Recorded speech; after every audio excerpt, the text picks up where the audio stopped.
5 years had passed since the ships left Last Hope behind. 5 long years of living in darkness, of fighting for every breath, of becoming something harder than the people they used to be. Jake Harrison no longer looked like the colony commander who had watched the evacuation ships disappear into space. His hair was gray now, his face marked with scars, his eyes holding shadows that never went away. The caves beneath Last Hope had become their world. Miles of tunnels stretched through the rock, some natural and others carved by human hands and mining equipment. The survivors had built a hidden city down here, complete with workshops and farms and schools for the children who had never seen sunlight. Everything was efficient and practical because wasting anything meant death. General Jake Harrison walked through the main tunnel, checking on his people as he did every morning. The title felt strange sometimes because there was no official military anymore, no government to promote him. But the 25,000 people who had stayed behind needed leadership, and leadership required structure and rank. "Morning reports," Amy said as she fell into step beside him. Colonel Burke looked different too, leaner and harder than the woman who had shared coffee with him 5 years ago. Her uniform was patched and practical, made from salvaged materials and designed for fighting rather than parades. "Food production is steady," she continued. "The mushroom farms are doing well, and the protein labs are meeting quotas. Dr. Mitchell finished testing the new explosive compound yesterday. Says it should punch through Vorthak armor plating." Jake nodded. They had learned everything about their enemies over the past 5 years. Every piece of equipment the aliens used, every weakness in their tactics, every detail of their biology and psychology. Knowledge bought with blood and paid for with lives, but knowledge that might someday save them all. They passed through the manufacturing section where Sam Torres supervised the weapons production.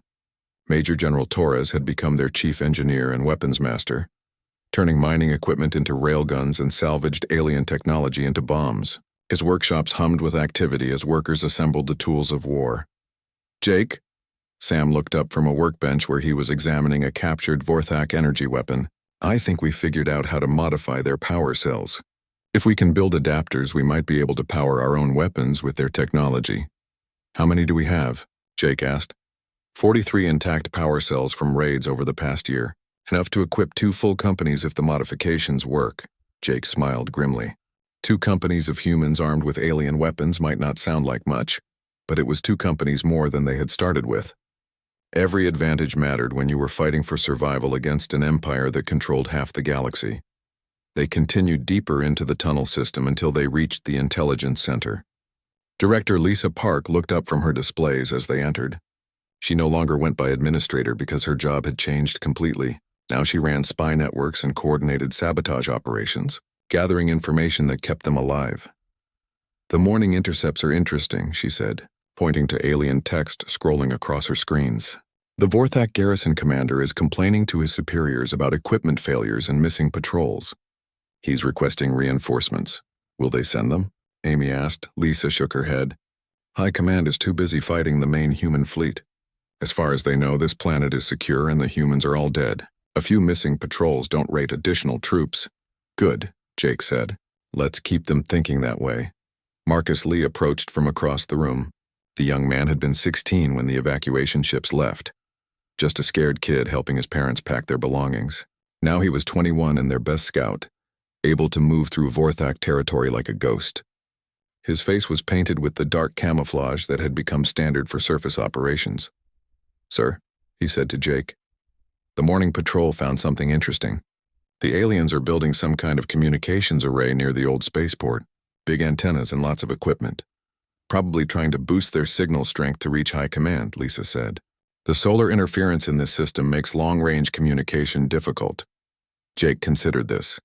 Communications were the enemy's lifeline, their connection to the rest of their empire. If the humans could cut that connection, the local garrison would be completely isolated. Isolated enemies made mistakes, and mistakes could be exploited. "Can we take it out?" he asked Marcus. "Maybe. Heavy guard, but they're not expecting trouble." The usual overconfident Vorthak attitude. Amy stepped forward. "I could take a full company, hit them hard and fast." "Too risky," Jake decided. "If we fail, they'll know for certain that humans are still alive down here. Better to be subtle." He turned to Sam. "Can you build something small enough for one person to carry but powerful enough to destroy their equipment?" Sam grinned. I've been wanting to test those new explosive compounds. Give me 12 hours. This was how they lived now, always planning the next operation, always looking for ways to hurt their enemies without revealing their existence. The children born in the caves learned to think like guerrilla fighters before they could properly walk. The adults who had once been teachers and farmers now studied alien weak points and practiced moving silently through tunnels. Dr. Carl Mitchell had become their master of reverse engineering. His laboratory was filled with captured alien technology, weapons and equipment torn apart and rebuilt to serve human purposes. The quiet scientist who had once studied soil samples now created instruments of war with the same methodical precision. The protein synthesis is working better than expected, he reported during the daily briefing. We're actually producing more food than we consume, which gives us reserves for expansion. Expansion? Jake asked. Mitchell nodded. I've been thinking about the other abandoned colonies. If there are survivors hiding like us, we could make contact, share resources and knowledge, build a network of resistant cells. It was an ambitious idea, maybe an impossible one. But 5 years ago, surviving in these caves had seemed impossible too. The humans had learned that impossible just meant difficult, and difficult could be overcome with enough determination and planning. Lisa had been working on something similar from the intelligence side. I've been analyzing Vorthak communication patterns, she said. There are gaps in their coverage, blind spots where messages don't reach. If we could get a ship, one thing at a time, Jake cautioned. But privately, he was impressed by their thinking. His people were no longer the desperate refugees who had fled into these caves. They had become something new, something harder and more dangerous than their enemies realized. That evening, Jake stood in his private quarters and looked at the pictures on his makeshift desk. Photos of Last Hope as it used to be, green and growing under alien sunlight. Photos of the people who had trusted him to keep them safe, who had chosen to stay and fight rather than run to the dubious safety of Earth. Amy knocked on his doorframe and entered without waiting for permission. After 5 years of living in close quarters, privacy was a luxury none of them could afford. You're thinking about the surface again, she said. Jake nodded. We've been down here long enough. We've learned everything we can about them, built everything we can build.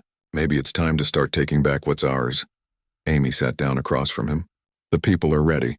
They've been ready for a long time, but once we start this war, there's no going back to hiding.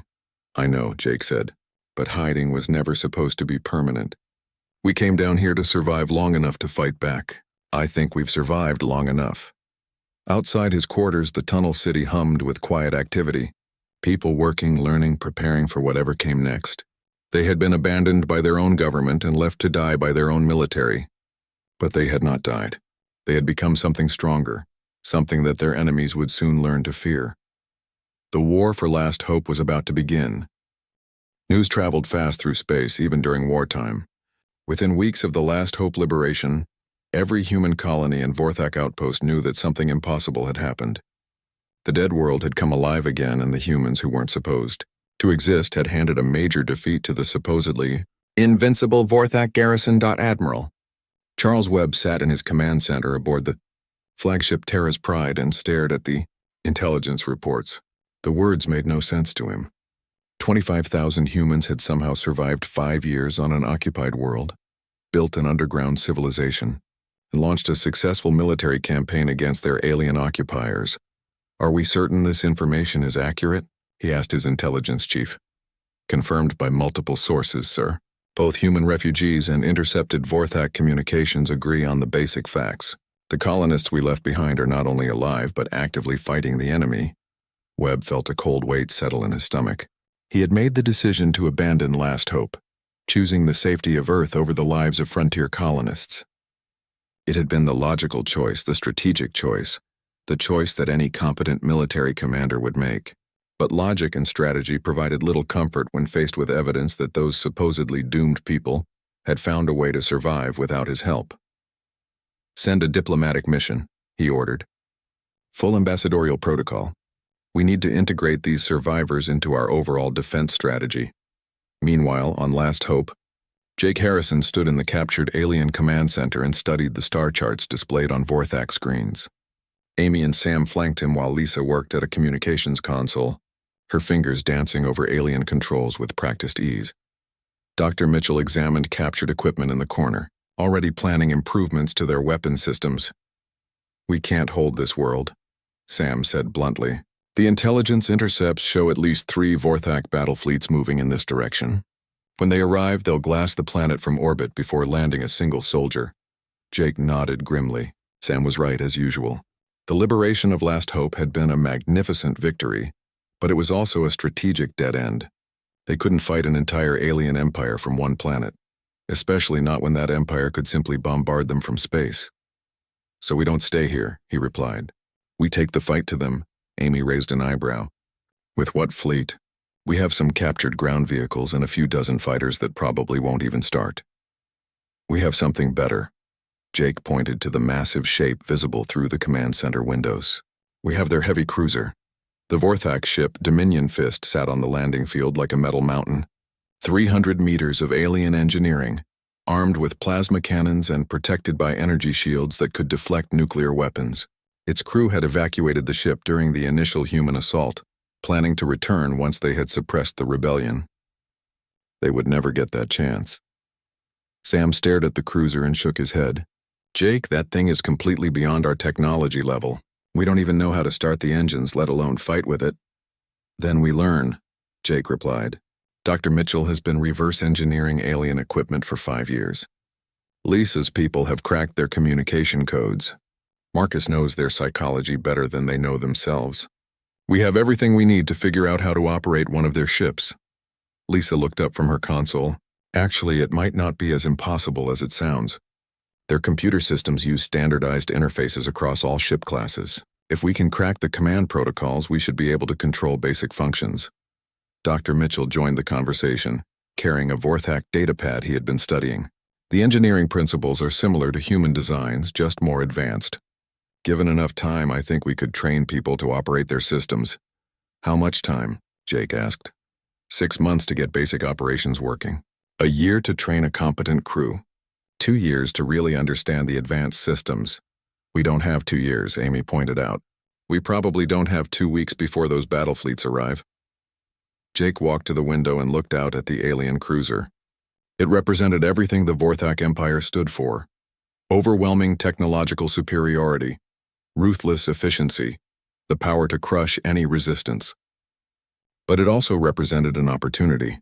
If humans could learn to use Vorthak technology against the Vorthak themselves, they might have a chance at something more than mere survival. "We take it anyway," he decided. "Load everyone who wants to come. The people who prefer to stay can return to the tunnels until this war is over. But I'm betting most of them will choose to come with us." He was right. When Jake announced his plan to capture the alien cruiser and take the fight directly to the enemy, over 15,000 people volunteered immediately. They had spent 5 years hiding in tunnels, 5 years learning to hate their oppressors, 5 years preparing for revenge. The chance to strike back across the galaxy was irresistible. Amy led the boarding operation while Sam coordinated the technical teams. The Dominion Fist was larger inside than any human ship, with corridors wide enough to drive vehicles through and cargo holds that could swallow entire city blocks. Dr. Mitchell set up his laboratory in what had been the alien medical bay, already planning modifications to human-friendly systems. Lisa established herself on the bridge, working with captured Vorthak computers to decode the ship's navigation systems. Marcus and his scouts explored every deck and compartment, mapping out their new home and searching for hidden security systems or booby traps. The ship's startup sequence took 3 days to figure out. Another week passed before they could navigate well enough to leave Last Hope's orbit. But when the massive cruiser lifted into space under human command, it marked a turning point in the war that neither side fully understood yet. Jake stood on the bridge of his captured flagship and watched Last Hope shrink behind them. The planet that had been abandoned by Earth, conquered by aliens and liberated by its own people, was now empty again. But this time the emptiness was temporary. When the human fleet returned, it would be as conquerors rather than refugees. "Where to, Admiral?" Amy asked. Jake had promoted himself again because leading a space fleet required different authority than commanding a ground operation. "Find us a Vorthak supply convoy," Jake ordered. "Something isolated and poorly defended. We need practice before we take on anything important." The first engagement came 2 weeks later. A small Vorthak supply fleet, 3 cargo ships and 1 escort frigate, traveling through what they thought was secure space. They never expected to encounter a human vessel, let alone their own heavy cruiser operating under enemy control. The Dominion Fist, now renamed New Defiance, approached the convoy with proper identification codes and standard Vorthak protocols. Lisa's expertise with alien communications convinced the escort captain that they were conducting a routine inspection. By the time the Vorthak realized their mistake, human boarding parties were already cutting through their airlocks. Marcus led the assault teams with the vicious efficiency he had learned during 5 years of guerrilla warfare.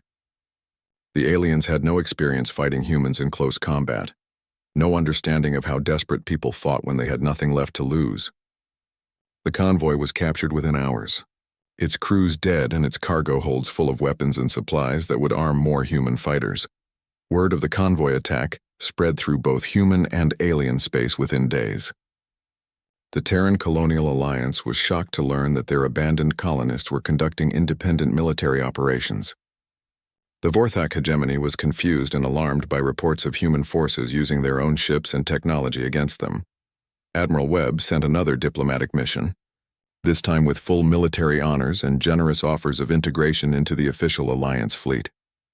Jake's response was broadcast across human space where everyone could hear it. "You left us to die when we needed you most. We survived without your help.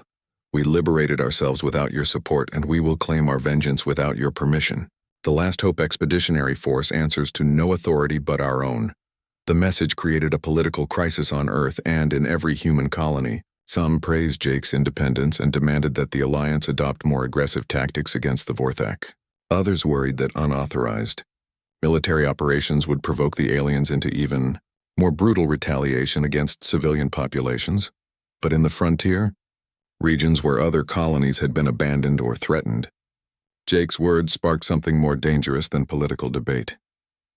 They sparked hope. Hope that humanity didn't have to accept defeat. Hope that regular people could fight back against impossible odds. Hope that someone was finally willing to make the aliens pay for every human life they had taken. More ships joined the New Defiance. Captured alien vessels crewed by survivors from other abandoned worlds. Converted civilian ships carrying volunteers who wanted to fight. Even some official Alliance vessels whose crews had decided that Jake's war made more sense than Earth's politics. Within 6 months, the Last Hope Expeditionary Force had grown into a fleet of 30 ships. They struck at Vorthak supply lines, liberated human prisoners from alien camps. Commander Zethkar walked through the human settlement that his forces had conquered 5 years ago. The building stood empty now, windows dark and doors hanging open to let in the wind. Weeds grew through cracks in the concrete, and small animals had made nests in the abandoned structures. It looked exactly like a dead colony should look. The Vorthak commander felt satisfied with his success here. His reports to High Command always mentioned the complete elimination of human resistance and the successful pacification of the planet. The world served as an important supply depot now, with regular cargo ships bringing equipment and taking away the valuable minerals that human miners had found before their extinction. Zethkar did not know that beneath his feet, 25,000 humans lived and worked in tunnels that honeycombed the ground like an insect nest. He did not know that every step he took was monitored by hidden sensors, every word he spoke recorded by tiny listening devices that looked like ordinary rocks. He walked through his conquered territory completely unaware that he was actually walking through the most dangerous place in Vorthak space. Marcus Lee crouched in the shadows 200 meters away, watching the alien commander through his scope. The young scout had painted his face and clothes with patterns that made him nearly invisible against the broken concrete and twisted metal. One shot would kill Zethkar instantly, but Marcus had orders not to engage. "Not yet. Target is moving toward the administration building," he whispered into his radio. "2 guards, standard patrol pattern." "Copy that." Amy's voice crackled back through his earpiece. "Hold position and observe." Marcus smiled grimly as he watched the aliens walk past his hiding place.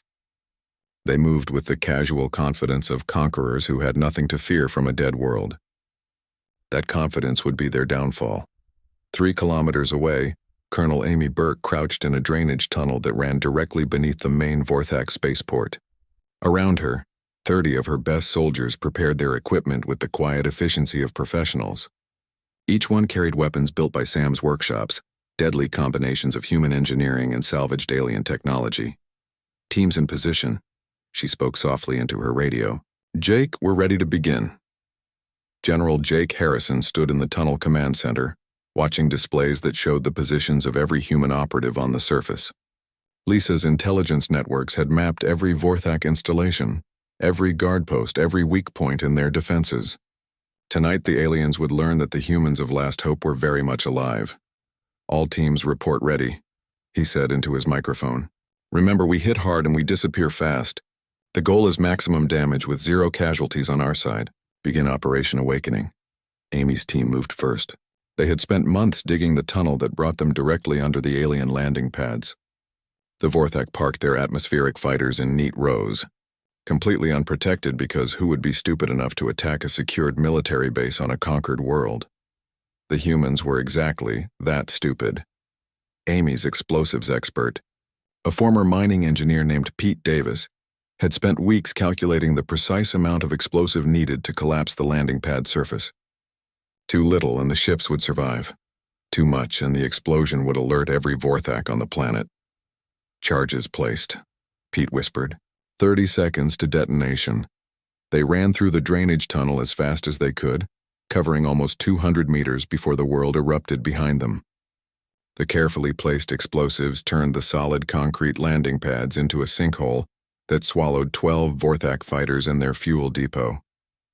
Secondary explosions lit up the night sky as aviation fuel and ammunition cooked off in the wreckage. At the same moment, teams across the colony struck at other targets. The main communications tower simply vanished in a cloud of smoke and falling debris. The vehicle depot collapsed into a series of prepared tunnels, taking 24 alien hover tanks with it. Guard towers that had watched over empty streets for 5 years toppled like cut trees. Sam Torres watched from his command post as explosions bloomed across the surface like deadly flowers. Each blast had been precisely planned and calculated, using intelligence gathered over years of patient observation. The aliens had thought they were safe in their fortified positions, but the humans had been undermining those positions literally, digging beneath them and preparing surprises that would have made any military engineer proud. Phase 1 complete, Sam reported to Jake. All primary targets destroyed. Moving to Phase 2.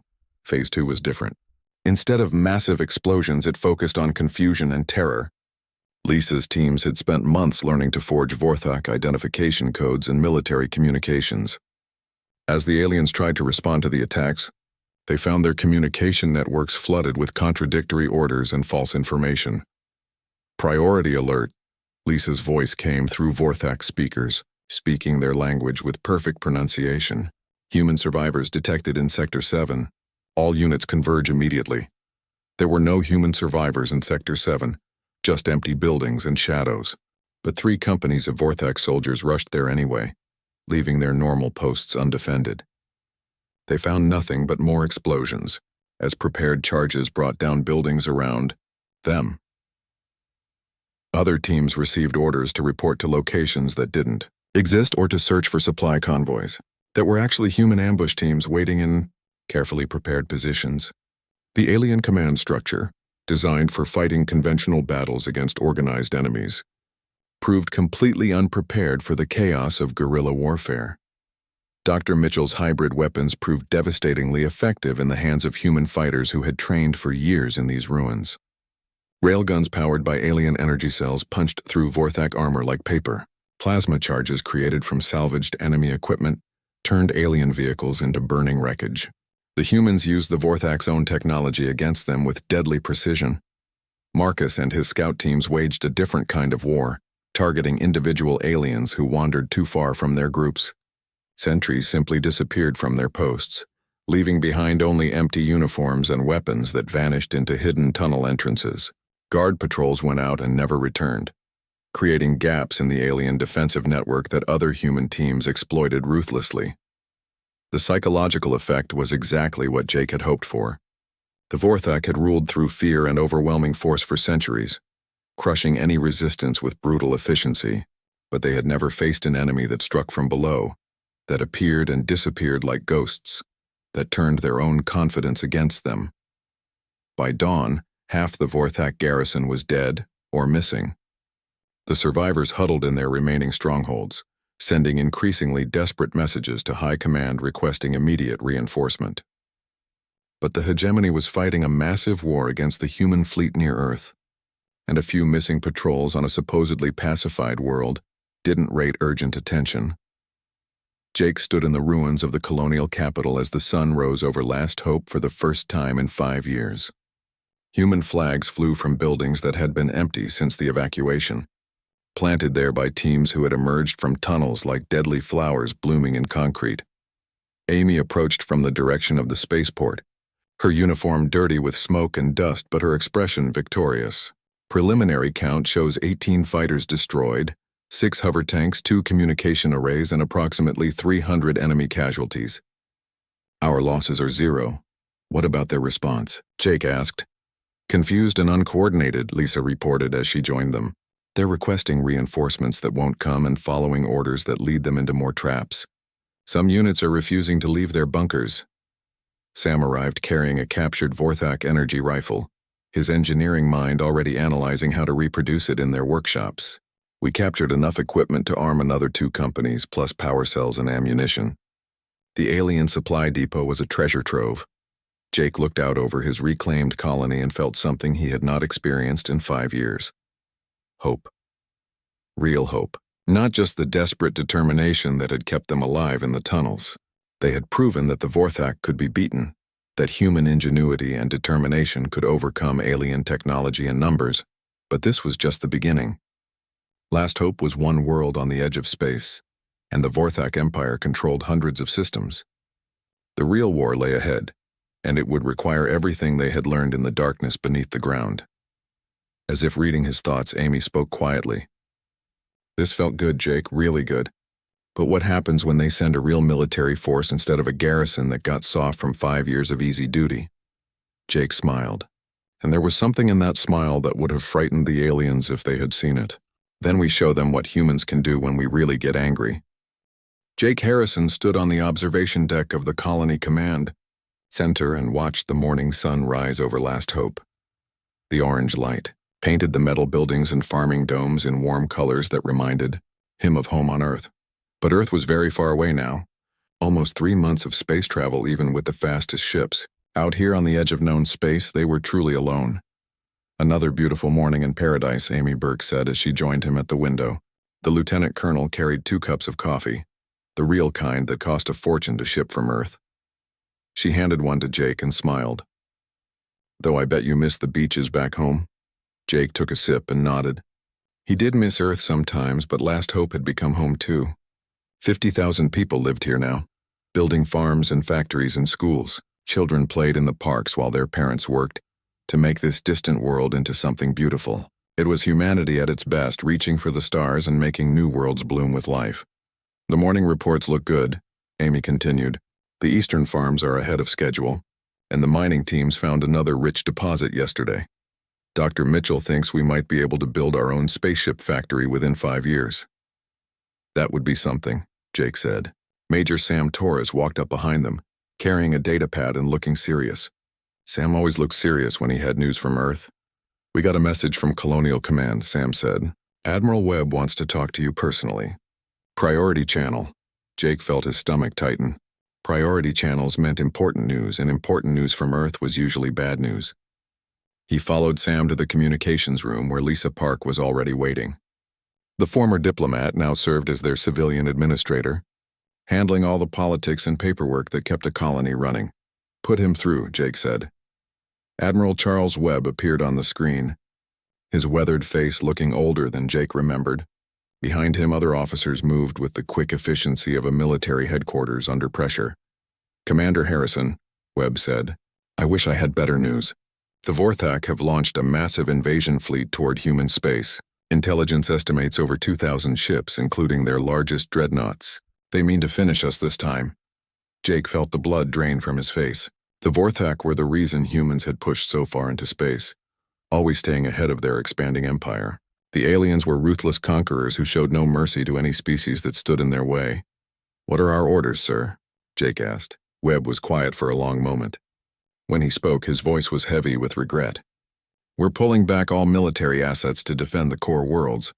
Every ship, every soldier, every piece of equipment. The outer colonies will have to be evacuated. Evacuated? Lisa stepped forward, her diplomatic training keeping her voice calm. All 50,000 people? We're sending transport ships, Webb said. But they can only carry 25,000. The civilian transports just don't have the capacity for everyone. Amy spoke up, her voice sharp with anger. Then send more ships. Give us time to organize multiple trips. There is no time, Webb replied. The Vorthak will reach your sector in days. The transports will jump out as soon as they're loaded. Anyone left behind? He didn't finish the sentence. Jake stared at the screen, unable to believe what he was hearing. You're asking us to abandon half our people. I'm not asking, Commander. I'm ordering. The needs of the many outweigh the needs of the few. Earth has 4 billion people who need defending, and we have 50,000 who need defending too. Jake shot back. Webb's expression hardened. Your duty is to the Terran Colonial Alliance, Commander. You will oversee the evacuation and return to Earth with the transports. That's a direct order. The screen went dark, leaving the 4 of them alone in the communications room. Outside the window, Last Hope continued its peaceful morning routine, unaware that their world was about to end. We could try to fit more people on the ships, Sam suggested. Strip out cargo space, pack them in tight. Lisa shook her head. Even if we could double capacity, that still leaves thousands behind, and the life support systems aren't designed for that kind of overcrowding. Jake walked to the window and looked out at the colony again. In the distance, he could see children playing in the schoolyard while their teacher watched from nearby. Those children had never known any home but Last Hope. How could he choose which ones lived and which ones died?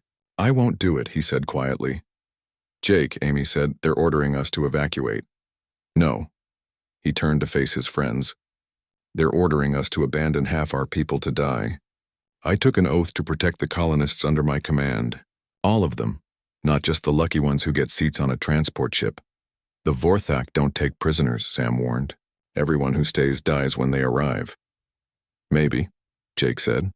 But running away guarantees that half our people die. Staying gives us a chance to fight, maybe even to hide some folks in the deep caves until help comes.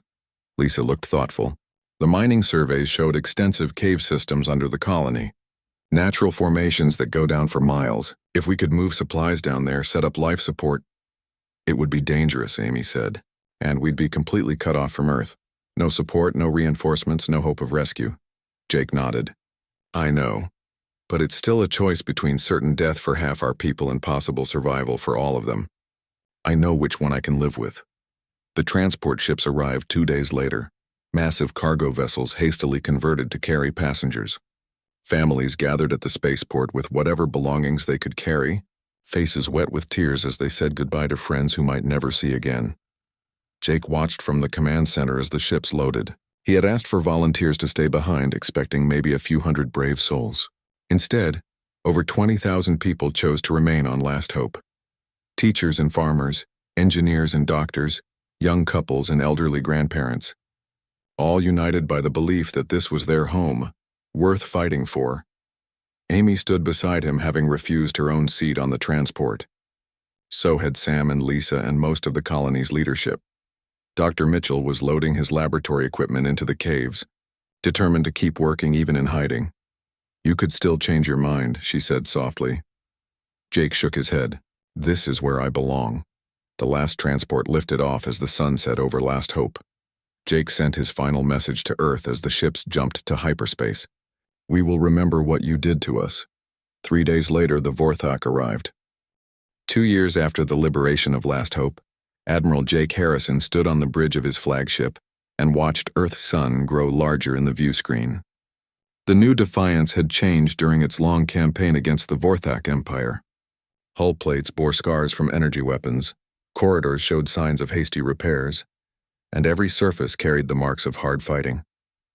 But the ship was still operational, still dangerous, still carrying human crews who had learned to fight like their lives depended on it, because their lives did depend on it.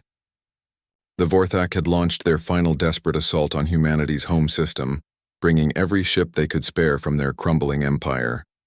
Intelligence estimates suggested over 800 alien vessels were converging on Earth, determined to destroy the human species once and for all rather than accept defeat. Signal from the Alliance fleet. Communications officer Kate Miller reported.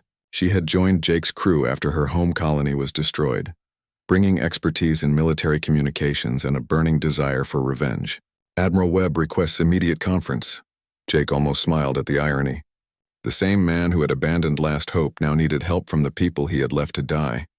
Put him through. Webb appeared on the main screen looking older and more tired than Jake remembered. The years of war had worn heavily on Earth's Supreme Commander, and the desperate situation showed in every line of his face. Admiral Harrison, Webb said formally, thank you for responding to our call for assistance. The Vorthak fleet will reach Earth's outer defenses within 18 hours. Our projections show that we cannot stop them with conventional tactics. What do you want from us? Jake asked bluntly. Webb hesitated, clearly struggling with words he had never expected to say. We need your help. Your fleet has capabilities that ours lacks. Experience fighting the enemy in ways we never learned. Without your intervention, Earth will fall. Jake looked around his bridge at the men and women who had followed him through 2 years of impossible battles. Amy Burke, now his fleet operations commander, scarred but unbroken after dozens of combat missions. Sam Torres, chief of engineering, who had learned to rebuild alien technology with spare parts and determination. Lisa Park, intelligence director, whose understanding of Vorthak psychology had won them victory after victory. You left us to die, Jake said quietly. You chose Earth over the frontier colonies, decided that some human lives were worth more than others. Why should we risk ourselves for people who abandoned us? Webb's composure finally cracked. Because they're still human beings, Jake. 4 billion innocent people who had nothing to do with my decisions. Children who were born after we left Last Hope. Families who don't even know your colony existed. Are you really going to let them die because of what I did?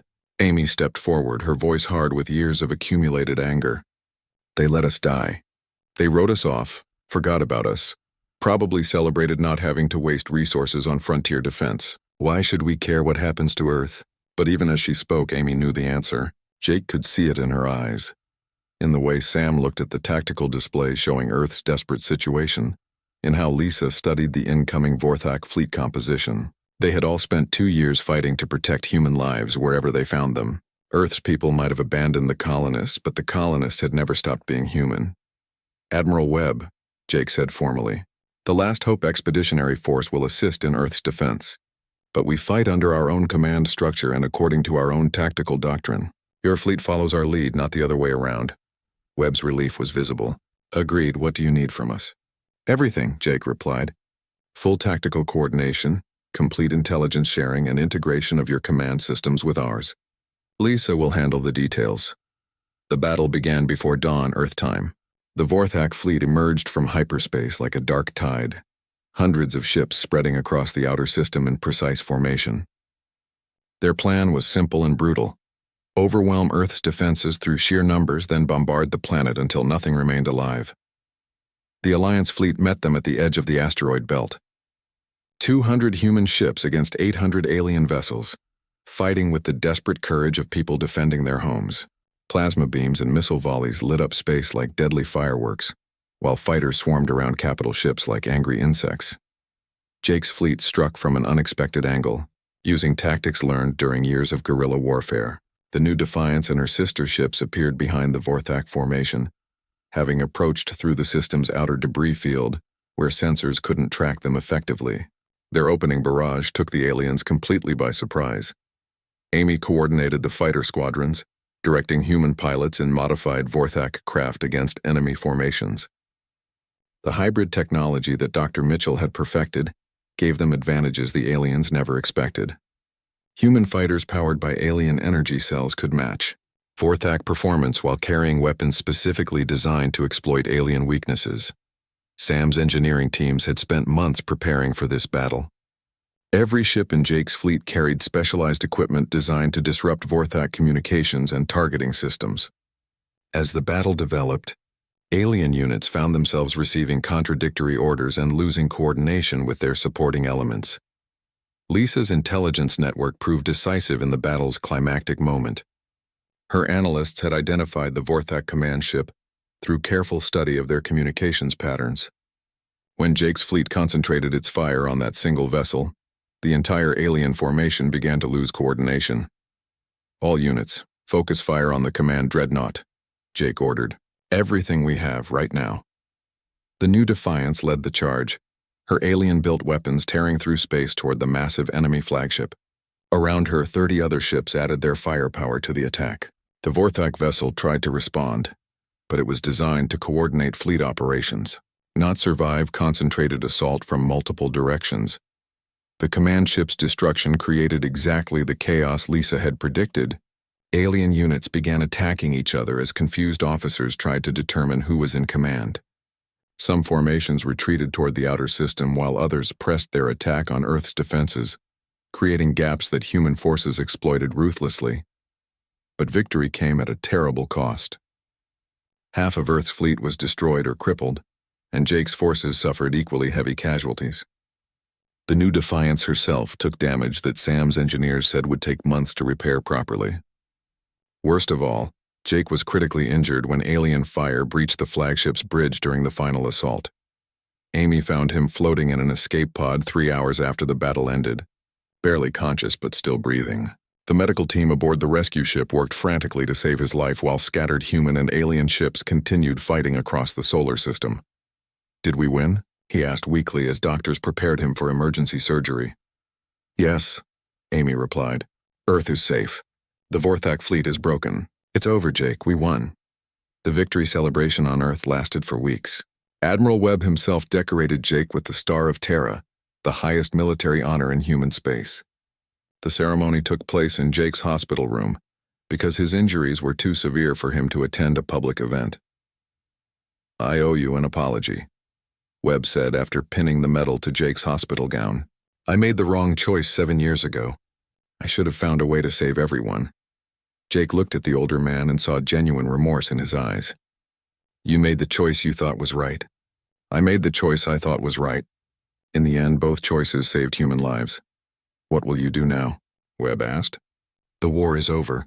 You and your people have earned the right to go anywhere, do anything you want." Jake smiled weakly. "We're going home. Back to Last Hope. We have a colony to rebuild and a planet to make beautiful again." But the real victory was not just military. The war had changed human civilization in fundamental ways.